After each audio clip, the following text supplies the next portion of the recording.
Yes, people, this is your girl Aleisha Lee and welcome back to another episode of Aleisha Lee Reviews. In this episode, we will be reviewing The Boys Season 4, Episode 5, Beware of the Jabberwock, my son.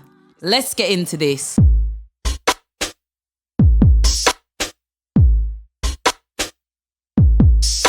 Hit that subscribe button.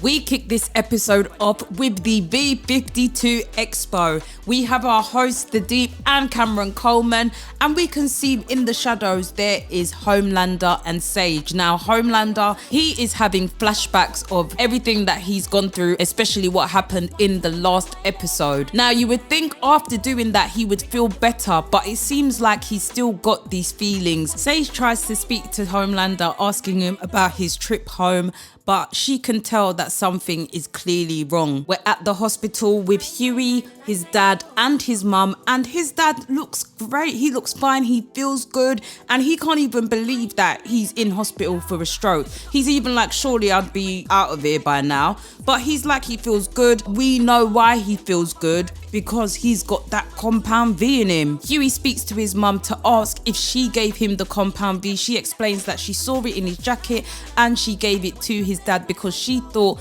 that's what he wanted to do. Why would he bring it if he didn't want to give it to his dad? And he explains that he did think about it, but then he changed his mind. She explains her reasoning. She did not want him to lose another parent. Now we are with Annie, and you can see that the place has been completely vandalized by Firecracker supporters. Firecracker, she is not stopping. She is on Annie's neck. We learned that she was accused of Ezekiel's murder, but the police have confirmed she had an alibi. Her alibi was her basically beating Firecracker. That was her alibi, so she cannot be responsible for his death. Now we're with Monique and Janine. She has been suspended from school for getting into a fight with a boy, and that boy needs stitches. Now they are getting into it, and that is where tries to explain to Janine that she shouldn't be fighting, but she does a touche on him because she lets him know that's what you do, and this is where Monique has to tell her to go to her room. Now we are with Butcher and Kesler, and Kesler, he is just reading all of the boys. Butcher tries to tell him, listen, they're all decent people.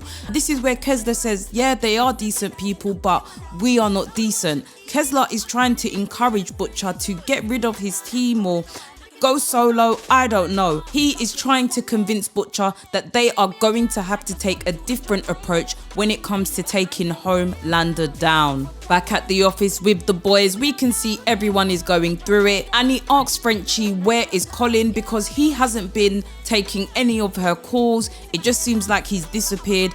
And Frenchie, he makes up some excuse, and he also asks if they've had any disagreements, but Frenchie lets her know that he has gone out of town. Butcher arrives, and even he notices the gloomy faces in the office.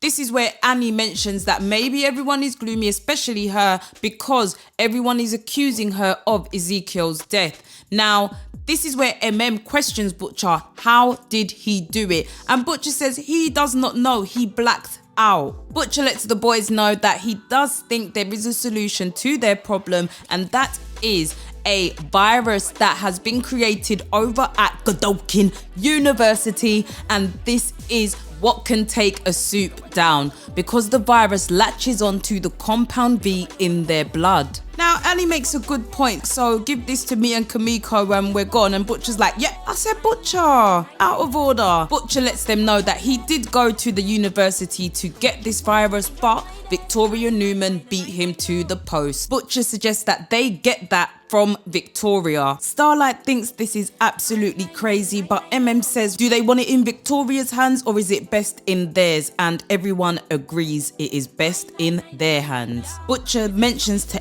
that they will need one more thing, and that is a presidential pardon. We're back at the B52 Expo, and we can see that there is an exclusive of Firecracker's new film. Also, we see that there is a tribute to Ezekiel. We know that Butcher somehow got rid of him in the last episode. Backstage, we see A-Train and Sage have a conversation. He asks Sage if she is okay, and she says that she is still working hard to try and look for this leak. This is where she says it couldn't have just run out of there. Hint, hint, she knows that it's A-Train. A-Train says, if there's any way that he can help, let him know. And this is where we can see that A-Train, he is fully aware that Sage is onto him. We are with Butcher and MM. They are at the prison to see Stan Edgar. This is why Butcher asks for that presidential pardon, because they want to get Stan Edgar out.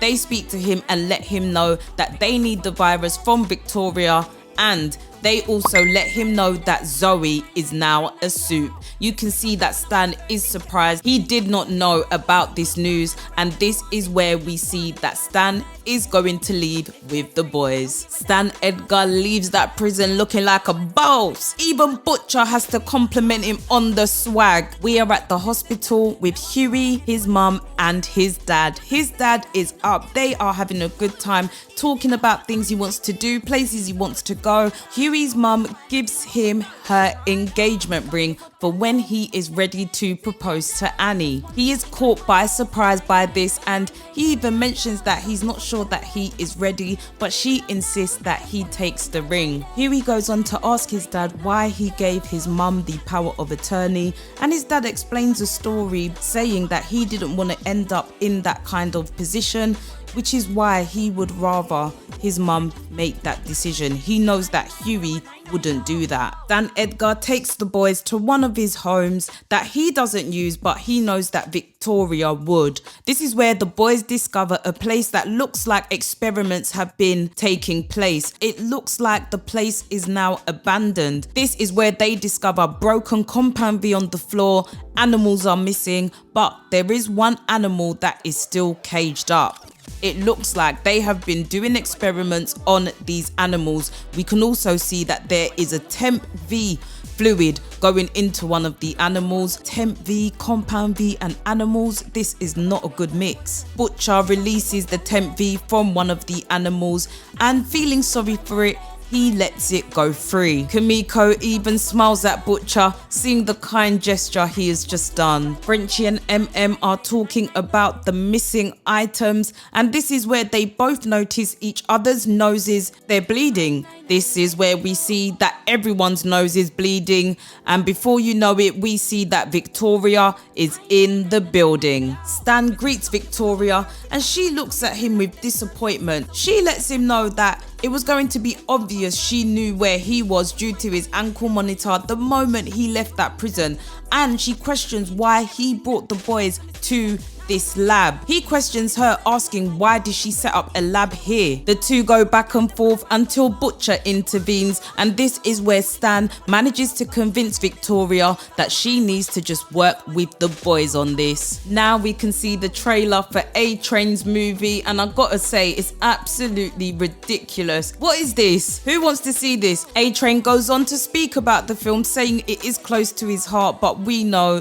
that is far from the truth. Backstage, we can see that the Deep, he is not feeling Cameron, and that is where they talk about the story Cameron put out about him. Cameron lets him know it's nothing personal, he just needs to make it look balanced, and he offers to retract it, but the Deep tells him it's too late. We then go on to see the Deep talk about his show, and when white people watch it, they're gonna see a version of a drink, and when black people watch it, they're gonna get a different peach cognac version. I'm like, what kind of rubbish is this? You can see A-Train, he is not impressed. Vault needs to stop. We can see Sister Sage give A-Train that look back at the Vault Tower. We are with Homelander, Ryan, and the director, who is giving Ryan and Homelander a big pitch about the next big film.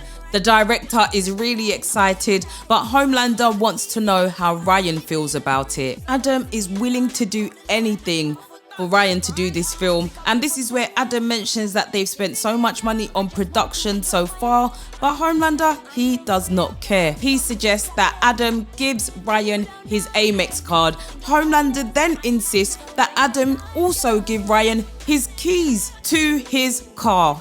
no. After giving Ryan all of his belongings, this is where Homelander asks him if he wants to do it, and Ryan says no. This is where we see the two leave Adam by himself. Ryan still has the keys and the wallet. No, if you're not doing it, give it back. Homelander speaks to Ryan and lets him know that he has been manipulated in the past, and he realized that he was doing the same thing to Ryan, and that is not what he wants to do. Homelander insists that going forward, things are going to be different. Stan and Victoria are still going back and forth, and they are not happy with each other due to the decisions that they have both made. Stan feels betrayed by Victoria, and Victoria also feels the same. He questions her decision on using his home as a lab, but he assumes that it could only be to find a way to get rid of Homelander. Stan also questions Victoria on her decision on shooting Zoe up with the Compound V, and she lets it be known that she doesn't want her daughter to be ashamed like he was of her. As they are on the hunt for Samir, they notice a barn door open. That is where they go in to find there is a dead body. Now, one of the security guards notices that there seems to be something sticking out of the dead body, and just as he notices that, we see a chicken. Listen, the chicken fly through that man. It is pandemonium. It is going off in the place. The chickens are flying everywhere. They are trying to get away from the crazy V'd up chickens. Wow. We see that Starlight, her powers are not working, and we saw this back at the lab. She tried to use her powers when Victoria came in, but they weren't happening. Everyone is shooting up a chicken while Kimiko is trying to handle one. Stan Edgar looks like he's gonna be chickened up until Victoria pops it, saving him from a fried chicken demise. This is where Butcher is like, bun this, and all of them get out of there. Butcher shouts out to Victoria, you could have let us know that Samir was cooking up Kentucky Fried Massacre. Nah, I was busting up when he said that, yeah. No, but for real though, what is this? What happened? What went wrong? Why are these animals out here V'd up? This is where Victoria baits up the deal that Butcher made with her, and Starlight, she is in disbelief. Butcher lets them know that in the end, he did not go through with the deal anyway. Diffuses the situation by telling everyone to go, and this is where Stan Edgar makes the point that it's a wonder that they've all managed to live this long. I mean, he's kind of got a point. I don't know how they do it either. Now we're at the Vault Tower, and this is where Ashley is speaking to Cameron Coleman. She is not pleased that he has not got certain things in certain places, and this is where he lets her know that their deal is no longer. He needs someone that is dominating, and she isn't. This is all Sage's fault. You see, because she's lost her job now, he feels that she is not the big boss that she once was, and he is no longer interested. Ashley is in complete disbelief. She cannot believe that she has been dumped by Cameron. This is where we see that Sage is speaking to Firecracker. Now, Firecracker is clearly aware that Sage set her up. Firecracker, she is not going to take this lightly, and she lets Sage know this. Back with the crew, we can see that Starlight and Victoria are having a chat. Victoria, she lets Starlight know that she did enjoy the Firecracker beatdown, but she did think it was a little bit much, especially as they've got a reputation to rep. But this is where Starlight is just not really feeling the conversation. Victoria goes on to mention that she noticed that Starlight is having issues with her powers and understanding what she is going through in terms of having to deal with dual identities. We know that this is a sensitive topic for Starlight, so much so she punches Victoria in the face, and you know Victoria, she takes all these blows like a champ. Butcher, tailing behind the crew, he notices that rabbit that he let free. Now, unfortunately, the rabbit appears to have passed away, but there seems to be something coming out of it, and Butcher notices this. He is feeling something. He is realizing, is this the rabbit that I just let go? Or could he be realizing, is this something inside of me? This is where we see him stamp on that and put it out of its misery once and for all. Back at the expo, we see that Tech Night is now on stage. Ashley and A-Train, they are having a conversation, and this is where A-Train lets Ashley know that he needs her help because Sage is onto him. He admits to Ashley that he is the leak. She is in disbelief, and even more so for A-Train telling her, because now she's an accomplice. A-Train threatens Ashley and says you either help or he's gonna let the cat out the bag. Back at the hospital, we can see that Huey's dad is missing. His mum thought that he was with Huey, but clearly he was not. This is where they go looking for him, and they find him in a different room. There is a dead person lying on the floor, and this is where they realize that Huey's dad is holding the man's heart. Oh my gosh, Huey is in absolute shock. So is his mum. Huey tries to calm his dad down. Unfortunately, his dad doesn't recognize Huey in that moment, and this is where we see a nurse comes in and screams. She sees everything that is going on. This frightens Huey's dad. And this is where we see he runs off into another room and into another patient. Oh my goodness, the poor guy was just trying to get a date from the nurse, but then he is taken out due to Huey's dad. If you see him just running around, then we see Huey's dad is running away. He is completely in a daze. He doesn't know what is going on, but Huey and his mum managed to catch up to him, and they tried to calm him down. Huey's dad doesn't even believe that Huey is his son. He is stuck in the past, and this is where we see that a security guard tries to come in and intervene, but no, Huey's dad takes his heart too. This is where Huey and his mum realize that they have got to run, but Huey's dad, he is livid with Huey's mum, and he is going after them. Back at the expo, we can see the Guardians of Godolphin. This is Kate and Sam. Now we know that they were responsible for the madness back in Gen V, but now they are being propelled as superstars. We also see backstage that Cameron and the Deep are still going back and forth, and this is where the Deep threatens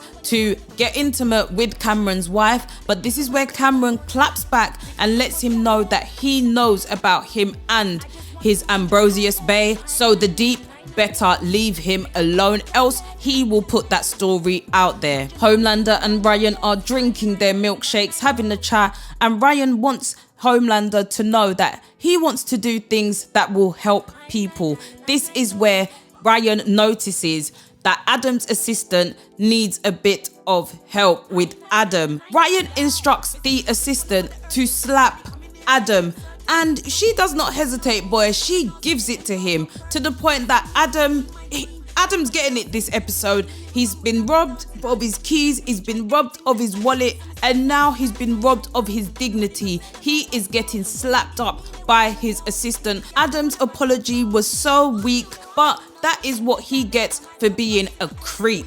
Back with the boys, we see that Stan, he needs a break. The walking is a bit too much, so they are having a moment. This is where we see that Starlight and Frenchie, they are having a heart-to-heart, and Starlight, she encourages Frenchie to speak to someone. He is having a hard time having to deal with all the things on his conscience. This is where the guys are interrupted by a bull. Now we know that this bull is ready for action, and this is a compound V bull. Listen, everyone is shook. I would be shook too. This is where we see out of nowhere V'd up sheep. Oh my gosh, it is absolutely diabolical. These sheep are crazy. They are thirsty for blood. All of them are having to run and seek refuge. We see one of the sheep take out one of the security detail. I don't know where she was jumping up and running up to make it easier for the sheep to shred her to pieces. These guys are running for cover, and they manage to get into a shelter. This is where Victoria is reunited with Samir. He was actually one of Stan Edgar's top guys until he got with Victoria. Victoria, and this is where we find out he is Zoe's dad. He goes on to explain how everything went wrong and also that there is only one dose left. Has the idea to inject his dead lab partner with that dose so that they can get rid of the sheep, but Butcher and Victoria, they both agree that that shouldn't happen because the virus is too valuable. There's only one dose of it left. Butcher says they all should just leg it, but Starlight objects, saying that they're not all gonna make it if they try and leg it. But Butcher, you see that he don't care. Butcher, he is the first one that needs to not do this idea because look at him. Everyone is arguing, trying to get their point across, and this is where has to shut it down. He tells everyone about themselves and even shows everyone his arm. He has hives due to the stress that this is causing him. He lets Butcher know, listen, you've got a heart, so we're not gonna do it that way. They all watch as Samir injects the last dose of the virus into the dead body. Now we're at the hospital and it is absolute pandemonium going on over there. They are evacuating, getting everybody out. Huey, he is trying to find a cocktail that he can use to subdue his dad. Huey lets his mum know that he is not going to let anything happen to her, but just as he says that, that is where his dad comes in. He is still angry and livid. He is coming straight for Daphne. This is where Huey manages to intervene and reminds his dad of a story when he was younger, of when his dad took him to get a Tech Night doll. But he lets his dad know that he has always been his real hero. Huey's dad is starting to come around and realize that it is Huey. He is confused, he doesn't know what to do, but Huey says he thinks that he does. Back with the boys, we can see that the infected dead body is now outside, ready for the killer sheep to eat. This is where Victoria asks Samir how long will it take for the virus to kick in, and he says that it's been different every time. We see that the killer sheep, they take the bait with no hesitation. That is where they can hear all types of noises coming from the roof. It looks like the roof is about to cave in, but that is where they see one of the barn doors opens, and yes, it is the killer sheep. Run! Butcher says run. It is time for everyone to get out of there. As they are trying to escape, we see that the sheep are coming from everywhere, and that is where they are stopped by one of these sheep that looks to be infected. That sheep is just about to eat them, but no, it is not. The sheep vomit. Oh, yuck. And it even done a little bleh. Nah. We see that these sheep are falling from the sky after being infected. This is where Victoria realizes that Samir is missing. They cannot find him anywhere. Victoria, she is inconsolable. She is upset because where is Samir? We then see Stan Edgar. He will be going back to prison. Now, he speaks to and says, you know, it's not very nice to go back on the deal, but lets him know that the deal was to get the virus, so if there is no virus, there is no deal. The investigators let Victoria know that they have searched the property for Samir, but unfortunately they have not found him, but what they have found is his leg. Stan Edgar is heading back to prison, but that's when we see his driver. His nose is bleeding and pop! Yes, you know what time it is. Victoria, she needs Stan right now, especially as Samir has just gone missing. So no, Stan will not be going back to prison. It looks like he is going to be with Victoria. Back at the Vault Tower, we can see that everyone is there after the expo. Homelander goes on to mention that they have found the leak, and this is when the Deep brings out Cameron Coleman. Now, you saw A-Train was thinking, oh, my time is up, but no, they bring out Cameron. Cameron is pleading his case. They say that they found evidence on his phone where there were calls to Marvin Milk. Cameron, he doesn't know who that is, but they do not believe him, and this is where we see poor Cameron. He is taken out, and what a way to go by all of them soups. Nah, this is where we see that Ashley was the one that set this up. Now we're at the office, we can see Starlight and Kamiko. They're probably just thinking, what a day. We see Kamiko has messaged Frenchie, but Frenchie, he is not going to see that message because he has handed himself in to the police for the crimes he has committed. At the hospital, they all decide that it is for the best that Huey's dad, they let go now because he may harm other people. Huey's mum even questions Huey, asking how he knows how to do this, and he mentions he's got a friend that specializes in this area. So this is where they all agree and they let him go. Now we're with Butcher and Joe Kessler. They are pulling up to a spot, and when we get inside, we see that there is Samir. Yes, Butcher kidnaps Samir and cut off his leg. Butcher tells Samir that he is going to make more of that virus. We see Butcher look at Joe, and Joe is there smiling, and we go back to Butcher. That is where the episode ends. Butcher has completely lost it. So he's kidnapped Samir, cut off his leg, and is going to force Samir to make the virus. That is not the best way to go about it. I'm not doing nothing for you after you cut off my leg. What? I am going to give this episode 9 boys out of 10. This episode really set pace, and we have not seen anything like it with Compound V Animals. Wow. Make sure you hit that like button, hit that subscribe button, hit the notification bell so you are notified when the next episode is up. Let me know how many boys out of 10 you would give this episode, and leave your comments down below. Let me know what you thought about it. I will catch you in the next The Boys review. Done now, boy.